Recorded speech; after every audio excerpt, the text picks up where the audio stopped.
show that the least possible distance between an object and its real image in a convex lens is 4f, where f is the focal length of the lens. हमें ये करना है कि कोई object और image है, उनके बीच का डिस्टेंस मिनिमम अगर d है तो हमें प्रूव करना है d जो है वो 4 टाइम्स ऑफ कन्वेक्स लेंस के फोकल लेंथ के बराबर है। अब इसको जरा डायग्राम बना लेते हैं इसकी। ये रहा हमारा लेंस, यहां समझ लेते हैं कि हमारा ऑब्जेक्ट है, इस ऑब्जेक्ट से एक रे ये गई, इमेज बना लेते हैं, रियल इमेज कह रहे हैं तो रियल बना लेते हैं।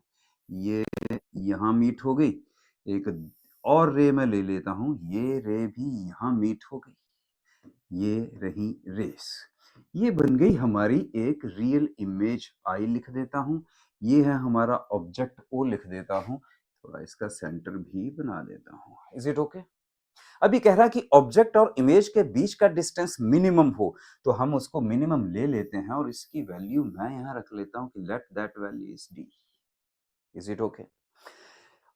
इमेज डिस्टेंस यानी यहां से यहां तक जो इमेज डिस्टेंस है जिसको कि हम कहते हैं v, उसको मैं मान लेता हूं कि वो x है। और ऑब्जेक्ट डिस्टेंस, लेंस से ऑब्जेक्ट तक का डिस्टेंस, इस डिस्टेंस की डिस्टेंस कितना बचा भाई? टोटल डिस्टेंस ऑब्जेक्ट और इमेज के बीच का d है, ये मैंने x मान लिया, तो बाकी का कितना बचा? क्या ये d माइनस x नहीं बचा? ये हो गया हमारा u। अब सिंपली हमें केवल और केवल फॉर्मूला लगाना है और सॉल्व कर देना है। इसको मैं थोड़ा इधर ले जाता हूं ताकि स्पेस बन जाए, थोड़ा छोटा भी कर देता हूं। लीजिए, सो लगाओ जी formula, lens formula 1 upon f is equal to 1 upon v minus 1 upon u। Fine, this implies 1 upon f is equal to 1 upon v। v की वैल्यू क्या है? x। x क्या लेना है? इधर पॉजिटिव, राइट हैंड साइड में है ना, साइन कन्वेंशन तो आती है ना, राइट हैंड साइड में है तो पॉजिटिव, तो इसका साइन हो गया पॉजिटिव, ये हो गया 1 upon x minus 1 upon u। u तो हमेशा ही नेगेटिव होता है, u की तो हमेशा वैल्यू नेगेटिव लेते हैं, u की वैल्यू है d माइनस x, यानी हम लेंगे minus d minus x. Is it okay? Solve कर लेते हैं। ये आ गया मेरे पास 1 upon f is equal to 1 upon x, minus minus हो गया plus 1 upon d minus x. अच्छा, इसको सॉल्व कर लो, इनका एलसीएम ले लो। एलसीएम हो गया x into d minus x, इधर क्या बचेगा? d माइनस एक्स, ये हो गया प्लस x। ये तो बहुत सिंपल है इसलिए मैं इसे एक्सप्लेन नहीं कर रहा हूँ, ये तो जरूर आपको आता होगा। माइनस एक्स, ये प्लस x खत्म, और मेरे पास बचा 1 upon f is equal to d upon x into d minus x. यहाँ तक कंफर्टेबल है? Is it okay? इसको भी थोड़ा सॉल्व कर लेते हैं, थोड़ा इधर ले आते हैं, तो इसको मैं यहाँ ले जाऊं और f को इधर ले जाऊं, यानी क्रॉस मल्टीप्लाई कर दूं, तो मेरे पास बचेगा x into d minus x, 1 के साथ मल्टीप्लाई किया ना, ये बचा, इज इक्वल टू f को उधर ले जाते हैं, ये मेरे पास बचा f इंटू डी। यहां तक कंफर्टेबल है? इसको भी ओपन कर लेते हैं, तो क्या बना? x को d से मल्टीप्लाई किया, मेरे पास आया dx, x को यहां मल्टीप्लाई किया, मेरे पास बचा x स्क्वायर, एफ डी को मैं इधर ले आऊं, ये हो गया minus f d is equal to 0। यहां तक करेक्ट है? थोड़ा सीधा कर लेते हैं इसको, एक्स स्क्वायर यानी ये माइनस एक्स स्क्वायर पहले ले आता हूं, उसके बाद plus d x minus f D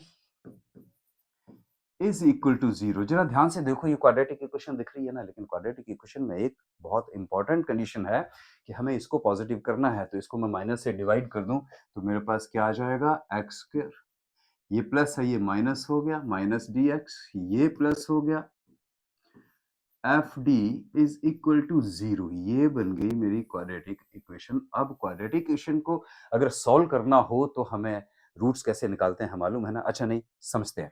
अगर मेरे पास क्वाड्रेटिक इक्वेशन है a x square plus b x plus c is equal to 0, तो आपको याद होगा x की वैल्यू आती थी minus b plus minus under root b square minus 4ac upon 2a। याद है ये? इसको यहाँ कंपेयर करते हैं, इस इक्वेशन को यहाँ कंपेयर करते हैं। a की वैल्यू क्या होगी? a क्या है? एक्स स्क्वायर का कोफिशिएंट। सो इधर एक्स स्क्वायर का कोफिशिएंट कितना है भाई? 1।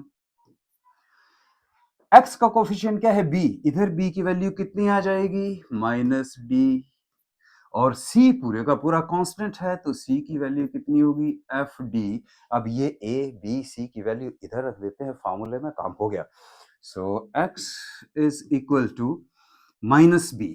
ऑलराइट, माइनस बी, बी की वैल्यू मेरे पास क्या है माइनस डी, बी की वैल्यू कितनी है minus d, so minus minus हो गया प्लस, यानी मेरे पास बचा डी, प्लस माइनस ये लीजिए अंडर रूट बी स्क्वायर, अब माइनस डी का मैं स्क्वायर करूंगा तो प्लस आएगा ना, यानी ये आ गया मेरे पास D square minus 4 into a की वैल्यू 1 है और सी की वैल्यू है एफ डी, यानी ये मेरे पास आ गया 4 f d divided by 2 into a की वैल्यू 1 है तो ये 2 ही तो हो गया।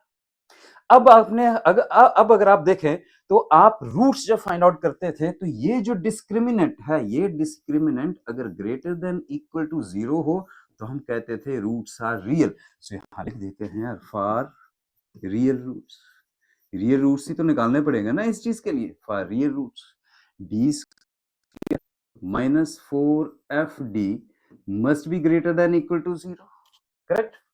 This implies d square must be greater than equal to 4fd, जरा देखो स्क्वायर से ये कैंसिल हो गया, this implies d must be greater than equal to 4f, यानी ग्रेटर देन भी हो सकता है इक्वल भी हो सकता है, तो क्या मैं ये बोल ना दूं कि d is equal to 4f, ये हो गया, यही तो प्रूव करना था।